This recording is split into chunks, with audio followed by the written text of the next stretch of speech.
Locally Owned Murfreesboro, the podcast. The people and the stories behind what makes Murfreesboro matter. Where we get to know the people you need to know in and around the borough.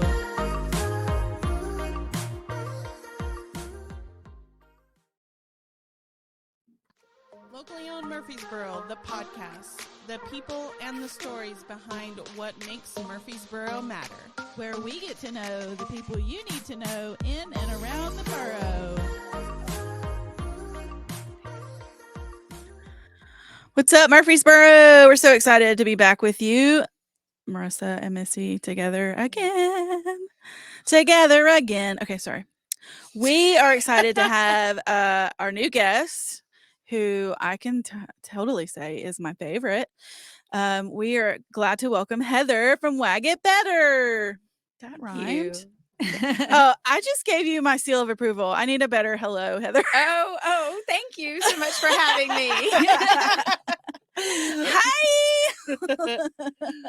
Yeah, welcome to the show. We are happy to have you here, and what better way to start our morning than talking about dogs? We all love dogs. We So. love the Well, we're going to talk about your business, not necessarily dogs, but That involves we're dogs. always We're gonna good. We're totally talking about so dogs. I think you can tell from the name of the business is that it's a training business and you work with dogs. So tell us a little bit about Wag It Better. Sure. So we offer all different kinds of training for your dog, and we do group classes from puppy preschool to a kinder puppy class, just the basics. And then we have more advanced classes like basic advanced, canine good citizen. We have some fun classes like canine acting and tricks and sniffology, which is nose works, using their nose to sniff. And Life we even 101. Yes, Real Life 101. And we even have classes for, it's called Reactive Rover, if your dog's maybe not good around people and dogs. We also offer private lessons with behavior modifications. So if you're having behavior issues or your dog has bitten or gotten in dog fights or something like that, we can help with that. We have board and train programs if you're just too busy and can't attend classes. We do drop-off programs. We have a daycare for puppies where there's training. I love the photos. Well. Yes, Sit and Play is a great program to socialize your new puppy. And latchkey programs. So if you don't want to send your dog away, you're going to miss them too much at night, we can just come to your house and train while you're at work as well. So something for everyone and everyone's schedule. Yes. But you also have a lovely boutique. Yes. So that's where my dog loves to get his treats from. Awesome. Yeah. Awesome. The boutique is a lot of fun. And I feel like we have a lot of cute things for your dog if you like to dress them up for the holidays. And we're getting all our fall and Halloween stuff in this week. Oh my gosh. Nice. So treats and training things and what are they called? Collars and all. Yeah. So we've got a whole shelf of birthday items. So if you celebrate your dog's birthday, we have cookies, treats, cakes, shirts that say I'm the birthday dog. Nice. Yes, lots out there. I don't know when my dog's birthday was, but we've decided it was sometime in June. So we're going to shoot for like Flag Day. That sounds good. Our dog was born on Flag Day. That's cool. And now I know where to get I have a note. I have a note for you about that after. We'll tell it offline. Okay. We might change it. Nice. So for those that don't know, tell us where Wag It Better is. It is located at 215 Robert Rose Drive, which is right behind Home Depot in Murfreesboro. Yep, right after that weird curve, or right before the weird curve, depending which way you're going. So yeah. So great location, beautiful spot, big open area for training. You also have, I feel like I'm giving away all the secrets. You also have the place where you can bathe your dog. We do. Wagon wash. Yes, it's a self-service dog wash. Which is raised. It's raised up so you're not bent over like a crazy person like I do. And we clean up the mess when you're done. Yeah. That's the best part. Oh, yeah. So good. Like doggy field trips. Yeah. That's so let's get to our normal set of questions. So we like to know your tie to Murfreesboro. So how did you get to Murfreesboro? Why are you in Murfreesboro? Tell us about that. Not by choice. I lived in Charleston, South Carolina before here. Ooh. Oh, yes. And I left kicking and screaming, to be honest. My husband got a job here with Amazon. It was 10 years ago Yeah. when they were building it on Joe B. Jackson. Yeah. And so we moved here for his job, and I did not think I was going to like it. 10 years later, you couldn't get me to leave. Yeah. We love it here. I was hoping for that happy ending after the kicking and screaming comment. Yes. Well, I always thought I'd move back to Charleston, and now I just like to visit Charleston. I want to live here and visit Charleston. Oh, so. that's awesome. Yeah. Were you born and raised in Charleston and then you moved here? No. My dad was military, so we lived okay. all over growing up. Yes. Very cool. And did you have the training business in Charleston and you have to restart? I did. I had a business partner that I worked with there, Purely Positive Dog Training, and Susan Merritt. Yeah. Nice. Yeah. So you didn't have to you kind of just brought it here. Brought your Well, business. yeah, I had to start completely over with a different business name and, For sure. all the marketing. But yes, I've been doing dog training for, I think it's 24 years now. We're counting. Starting to make me sound old, so I have to be careful. You started when there. you were 6. It's fine. That's right. Totally That's fine. right. Very bright 6-year-old. Yes. So what is your husband's name? Lance. Lance, Moore. thanks for moving Heather to see us. We're so glad. So, dog training. You just mentioned that you've been doing it for 24 years since you were 6. Uh-huh. What made you decide to get into dog training? Oh, I got a really bad dog. Oh, okay. I got a little cute 6-month-old puppy, yellow lab, Oh. and she didn't like dogs or people. Oh. And so I needed help. And Susan Merritt, that trainer that I mentioned I work with, I signed up for a puppy class, went to her puppy class, and I thought it was great. It was super fun. And I wrote a note afterwards and asked if I could assist. And that's kind of the start of it all. And she taught me all kinds of stuff about dog training. And I actually, my degree is in education, and I taught school for 7 years in South Carolina. Yeah. So dog training was my part-time job in the beginning. And then very quickly, I realized that this is what I wanted to do. And it was still teaching. And I went full-time dog training when we decided to have a family. Yeah. It was a more flexible schedule for me. For sure. I liked teaching school. It was great and it was fun. But dog training was easier for family life. And so I've never looked back. Teaching the fur babies. Well, Yes. teaching more humans. Oh, I feel yeah. like that's what I Yes. feel like dog training is for. Yes. Like, yeah, Yeah. we're taking the dog to training, and it's like, no, you're taking the human. We're teaching you. Oh, Yeah. for sure. Yeah. For sure. Yeah. Like, I mean, that was my decision when I decided we got a new pup just after Thanksgiving last year. And it was, not only was it, I wanted him to be socialized and well behaved, but it was something that I wanted to do with him. And it was like our thing together. And it was funny because the whole time, like I was the one in class. Even though he was the best one in class. I'm not gonna say he was the Your class favorite. one in He class. was the class favorite. I'm not gonna lie. But he, the whole time the class was about me for sure. Yeah. I was learning to be in charge. Yeah. And what that looked like in a loving way. So yeah, I get that. It was definitely still teaching humans. Yes. Yeah, I'm going on my second dog training adventure, actually starting today, but I'm looking forward to it because it's like you're relearning the things that you knew 5 years ago, 6 years ago when we had our first rescue, and now we have our second rescue, and it's like, oh yeah, those things. Like You can enjoy your dog so much Yeah. more if they're trained, and you can communicate with them. If you want them to do something, if they're trained, then you can tell them to do it and they'll understand. yeah, Yeah. And that was something I didn't do with my first rescue. And towards the end of his life, I was really sad because he didn't want to be around anybody but me and that sort of things, which was great. I mean, I loved the one-on-one with my dog, but I wanted to make sure that this dog was up for making friends and that sort of thing. So and in just being in your class, I learned that when you associate a command or this is just set, like he just knows, he just goes straight to it, because that's what I did every time.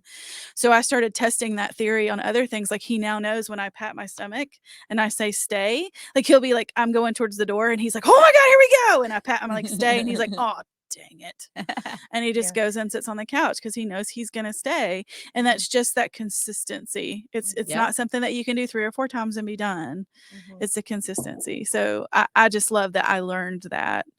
And not only that, like in class with Mo, again, who's my favorite, it was, you know, okay, you may say okay, or you may say release, but you pick your word and you use that word all the time. So that kind of became the lesson that I learned is consistency.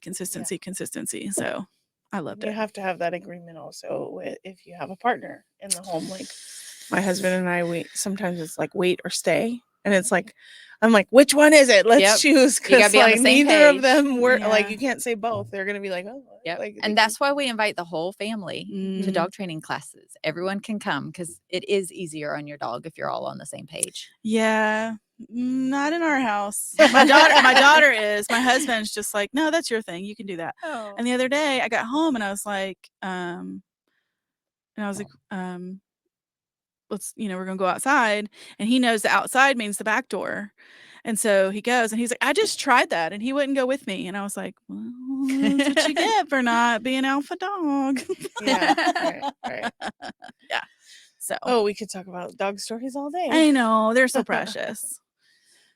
Yeah, so we heard why you started your business and the flexibility. What would be your biggest struggle? Like what has been your biggest struggle besides restarting your business in a new town?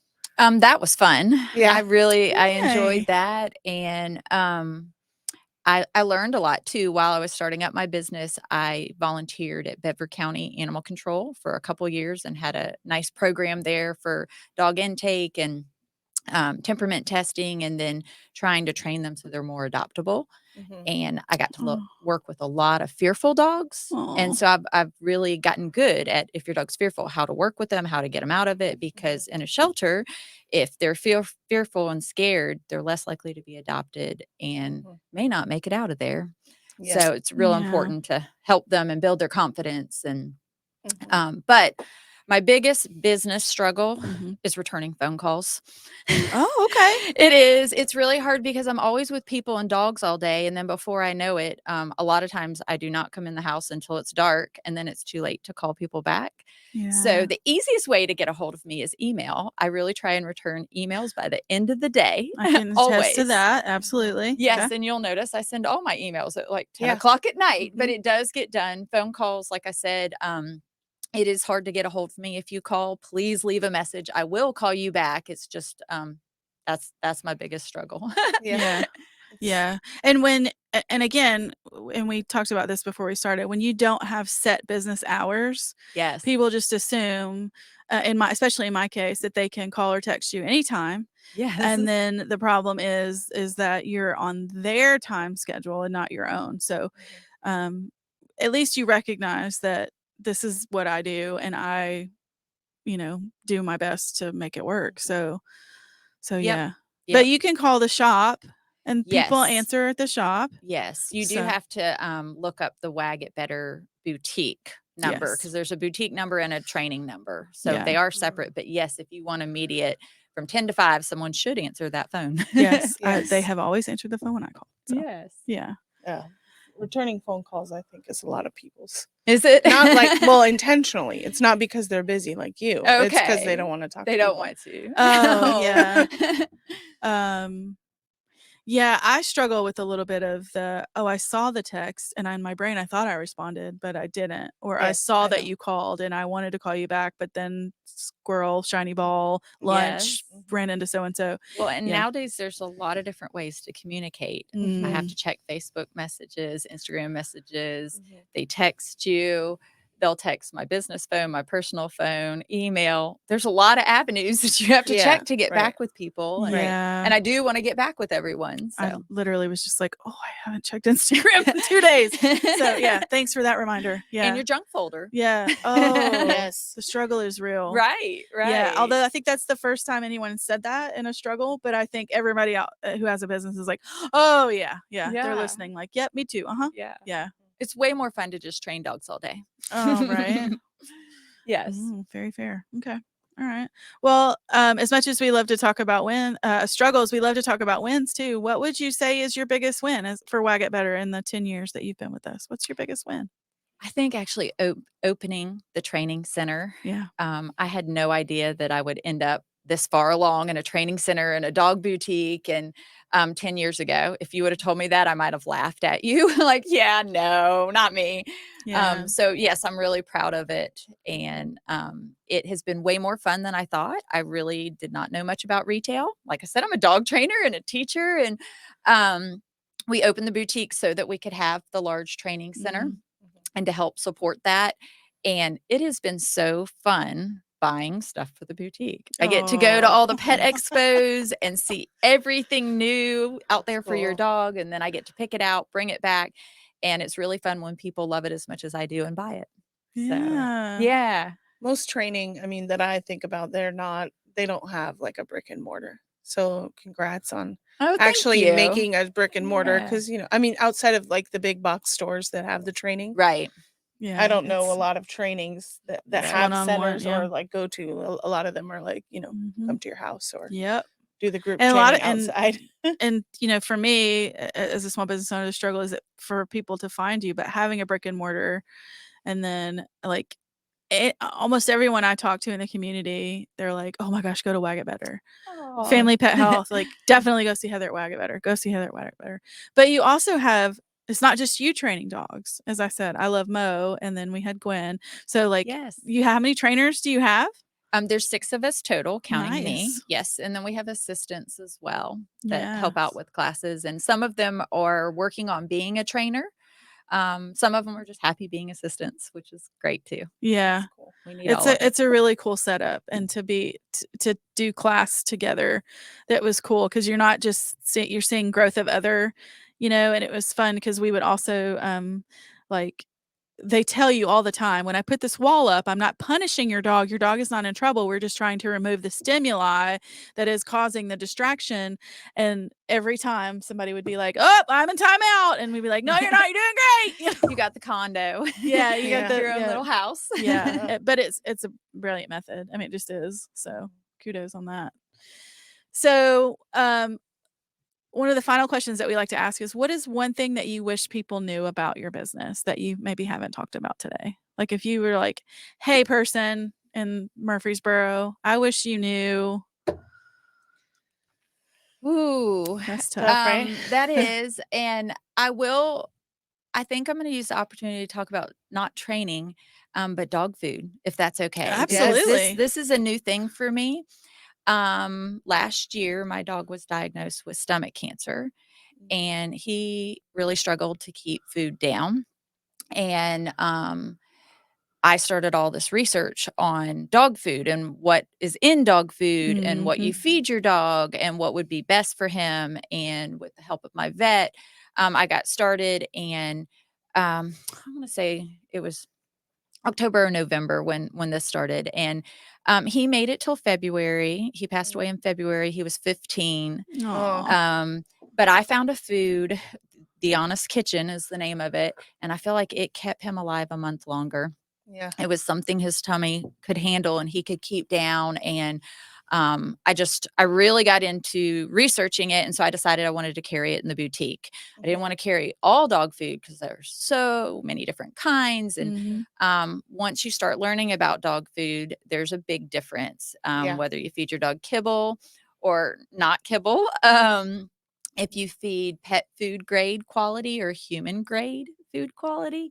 And I watched this documentary, and it's on Amazon Prime Video. Have you seen it? You're shaking your head. I know what you're talking about. It's called Pet Fooled. Yes. And it's saw kind of that. older. Yeah. But I encourage anyone that owns a dog. It's a free show. It's an hour out of your life. Watch it. It will change your world. And then come see me about dog food. We picked 3 foods to carry in my store. Like I said, and I'm not going to carry any more than that, just 3 that satisfied all the boxes that I wanted. I wanted human food grade. I wanted food that was ethical, using animals that were ethically taken care of. And I wanted to know where it was sourced from. And like the food we carry, you can turn it over on the back and scan it and it'll tell you the farm where the beef came from. Yeah.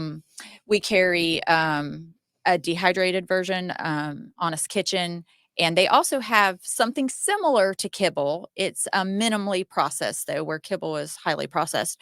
It's called clusters. So if you're like, no, I just need the easy, convenient of kibble, that's a great option and still very healthy for your dog. We carry a slightly cooked version, which is a pup above.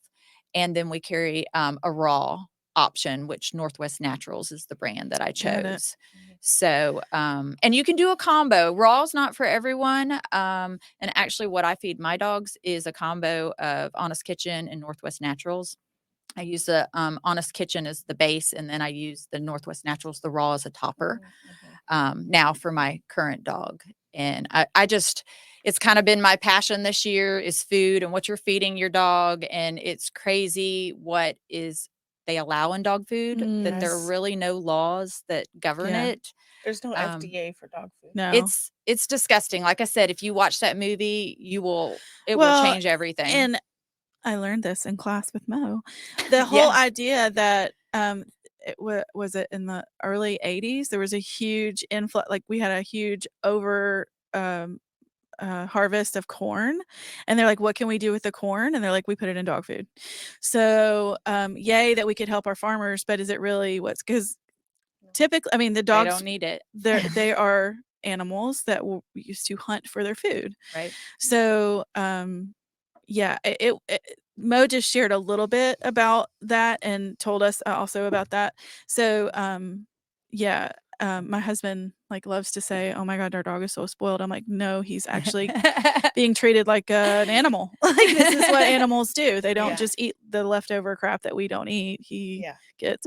So but yeah, I can attest. Well, I feel like it is probably it might be a little more expensive than what you're used to paying, but in the end, in the long run, you should be paying less in vet bills and things like that because you're feeding them more healthy. It's the same stuff with humans. It is. If you take care, you pay more for what you put in your gullet, you'll pay less for sick care.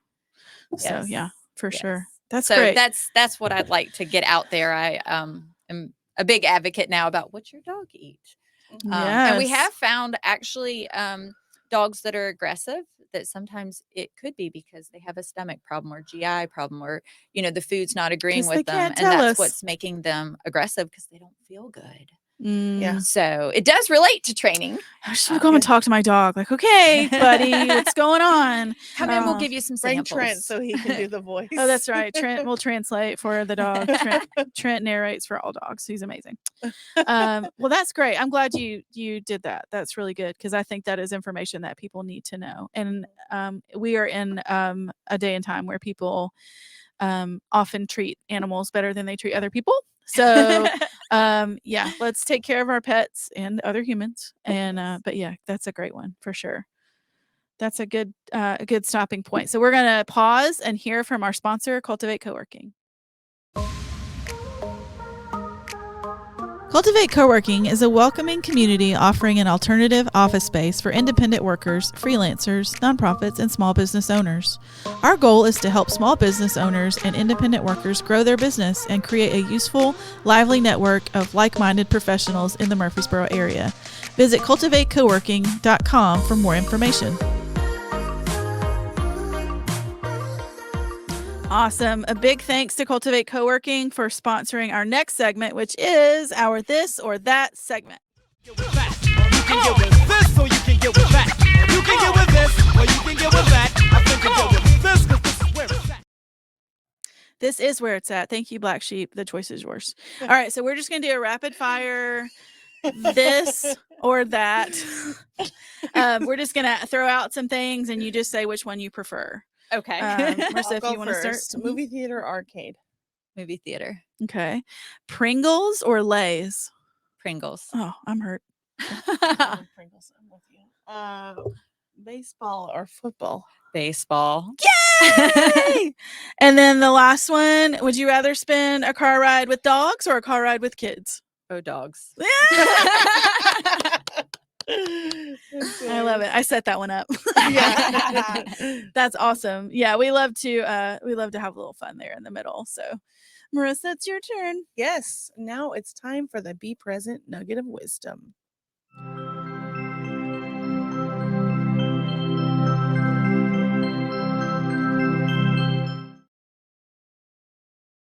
This one is from Vladimir Lenin, which Oh. is pretty intense. That is intense. Let's hear it. Learning is never done without errors and defeat. Ooh. So yeah. Don't be afraid to fail. Yes, when we're getting things right every single time, our brain is actually not growing. So embrace errors and defeat. There are signs you're stepping outside of your comfort zone. That's so true. Pretty intense quote though from Lenin. Yeah. Well, I mean, I can tie it back to my dog. When we were Yeah. in class, there were days that she was like, there are days that your dogs are just going to get it. And there are days that they're not. And I would go home so defeated. It's like, you didn't get the best dog in the class award today. What is wrong with you? But we would go home, we would work more. So we got more quality time together. And now, thanks to Mo, I've learned when I say, you want to work? Oh, he gets so excited and he waits for me to pull that string cheese out of the drawer. And he's like, yeah, let's work. Let's do it. And it's so funny because as soon as I show the string cheese, he goes through all the steps. I can sit up. I can stand up. I can lay down. I can turn. What do you want me to do? That's great. So my dog will do anything for string cheese. Now, you know, if you need to Good to know. pimp out my dog, get him some string cheese. Yeah. I'm not going to get gifts for you anymore. Get Gifts your for dog. Bandit. Okay. Yes. That's awesome. Yeah, that's tough. Do you have any words of wisdom that you would like to share with our go to Wag It Better? No, I'm just kidding. Yes, yes. Well, I would say that your dog and you will be happier if they're trained. Yeah, Yes. 100%. for sure. I would say For that, sure. for sure. I would like to say that if you are walking your dog and you don't want to interact with another dog, just go to the other side of the street. But if you do, just let them meet. Like I have neighbors that just immediately cross streets when they see other dogs. And so I'm like, hey, can we meet? No? Okay, thanks. So that's my word of wisdom. If you're, because I even posted on our page, like, this is Bandit. He's learning. If you'd like to talk to Bandit when you're out, please approach cautiously. But we're learning. Yeah. That's great. Yeah. I'm really trying. And then what is it that I learned this at Wag It Better too? Socializing is not just taking your dog everywhere. That is not what socializing is. Socializing is different people, different environments, different dogs, different, all that stuff. So that's my I word. don't mind meeting other dogs if I'm with another. Now that I have 2 dogs, I can't do both and do a meet in case one of them reacts, because then they react on each other. Yes. Yeah. Two's a lot too. Yeah. Yeah. Yeah. I'm like, no. Yeah. Shut Can up. we meet? I'm like, no, when my husband's with me. Like, Well, it's just and because that's one safe. can take Yes. the reactive one away. Yeah. When things Yes. are And not intense. every dog is friendly. Not every dog wants a bunch of best friends. There's a Yeah. lot of introvert dogs as well, Yeah. and that's okay. Yeah. It's fine. They can have their small little group of friends and Yeah. still live a happy life. For sure. Well, we have learned a lot. I know I have learned a lot from Wag It Better and today on the You podcast. have. So You I'm have. so am I your best people? Am I your favorite Yes. people? You said Your it favorite great. podcast? Okay. Tell us how we can get in touch with Wag It. I mean, she said the location, but remind people. Yes, you can email me, heather@wagitbetter.com. We have a website, wagitbetter.com. We have a phone number if you want to try and Yes. call me. Leave a message if you don't get me. Yeah. Or just stop by our store. Yeah. Tell us the number to the store. Do you know that one? What? Tell us the number to the You training. can Google it. The number to the training, 615-962-8064. 8064. Awesome. Yes. And just a small note, Wag It Better specializes, and you call it like positive reinforcement. Positive, yes. Yes. We are all positive trainers, which that means we don't use choke chains, shock collars, leash corrections, anything like that. We use positive methods to train your dog. Yeah. And it works. And that's important. I want to Mhm. make sure everybody knew that. Well, Heather, it's been a joy getting to know you and more about your business. And we're so glad. Thanks, Lance, for bringing you to Murfreesboro. And we appreciate all that you do. I know you do a lot with local nonprofits and rescues in town. So thank you for all that you do in our community. Thank you. Thank you for having me. Absolutely. Until next time, Murfreesboro. See you again. Bye. Bye. Thank you for listening to Locally Owned Murfreesboro, the podcast. New episodes every Wednesday on all your favorite podcast platforms. Don't forget to follow us on Instagram at Locally Owned Borough.